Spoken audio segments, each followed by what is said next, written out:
दिल्ली एक ऐसा शहर जो भारत की धड़कन है, जहां एक तरफ पुराना इतिहास सांस लेता है तो दूसरी तरफ आज की भाग-दौड़ है।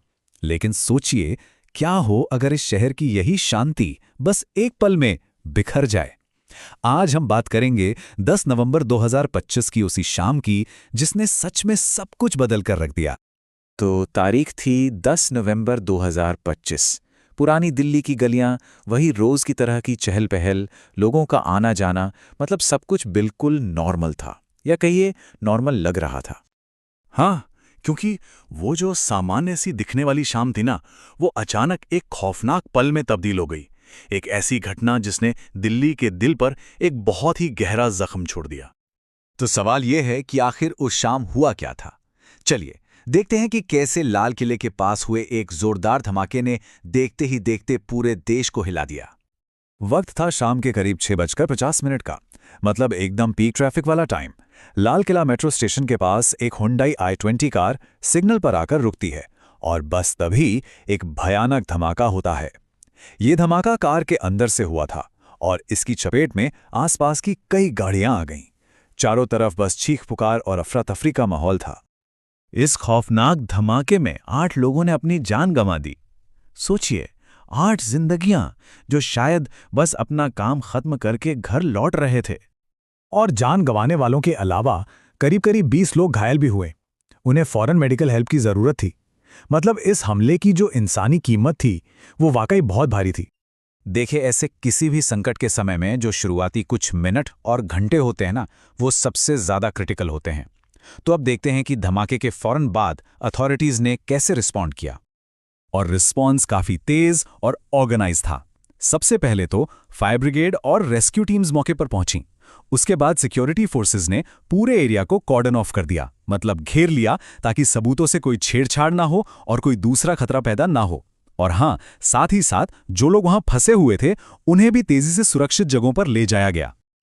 अच्छा, तो जब मौके पर हालात थोड़े काबू में आ गए तो फोकस क्या हुआ से शिफ्ट होकर क्यों हुआ पर चला गया।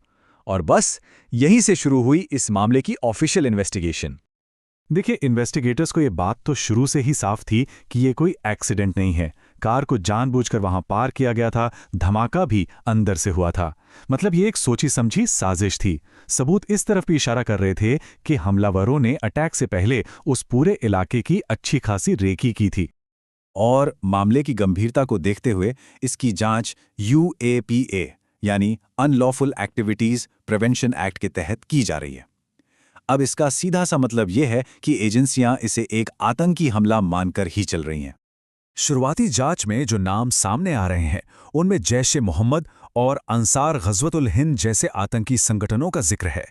तो एजेंसियां इस एंगल पर भी काम कर रही हैं। ठीक है, तो एक तरफ जांच चल रही है, कानूनी कार्रवाई हो रही है, ये सब अपनी जगह है। लेकिन क्या हम एक पल रुककर ये सोच सकते हैं कि इस पूरी घटना की असली जो इंसानी कीमत थी वो क्या थी? चलिए, अब बात करते हैं इस विश्लेषण के सबसे मुश्किल पहलू की। वो है इंसानी त्रासदी, वो दर्द जो ये हमला अपने पीछे छोड़ गया। देखिए, किसी भी हमले की सबसे दर्दनाक कहानी यही होती है। ये आंकड़े नहीं होते, आंकड़ों के पीछे छुपे वो परिवार होते हैं जिनकी दुनिया बस एक पल में उजड़ जाती है। उस एक धमाके ने सिर्फ जानें नहीं ली, बल्कि कितने ही परिवारों को हमेशा के लिए बिखेर दिया और पूरे समाज के मन में एक डर, एक असुरक्षा की भावना पैदा कर दी। एक बिल्कुल आम सी शाम लोगों के लिए जिंदगी भर की एक खौफनाक याद बन गई। तो इस पूरी त्रासदी के बाद सवाल यही उठता है कि अब आगे क्या? हम इससे क्या सबक ले सकते हैं? चलिए इस पर भी एक नजर डालते हैं। घटना के फौरन बाद ही पूरी दिल्ली में हाई अलर्ट जारी हो गया। मेट्रो स्टेशन, बाजार और जितनी भी जरूरी जगहें हैं वहां पर सिक्योरिटी बढ़ा दी गई। सरकार की तरफ से भी एक कड़ा संदेश आया कि दोषियों को किसी भी हाल में बख्शा नहीं जाएगा। तो सबसे बड़ा टेक अवे क्या है, सबसे बड़ा सबक क्या है? देखिए, ये घटना हमें एक बहुत जरूरी बात याद दिलाती है कि हमारी कलेक्टिव सिक्योरिटी और एक नागरिक के तौर पर हमारी अपनी सतर्कता कितनी ज्यादा जरूरी है। इसलिए अगर अपने आसपास कभी भी कोई संदिग्ध चीज या कोई अजीब सी गतिविधि दिखे तो प्लीज उसे नजरअंदाज मत कीजिए, फौरन पुलिस को इन्फॉर्म कीजिए। हो सकता है कि एक छोटी सी जानकारी एक बहुत बड़ी त्रासदी को होने से रोक दे। ये रहे नेशनल इमरजेंसी हेल्पलाइन नंबर्स 100 और 112। इन नंबर्स को हमेशा ध्यान में रखना चाहिए।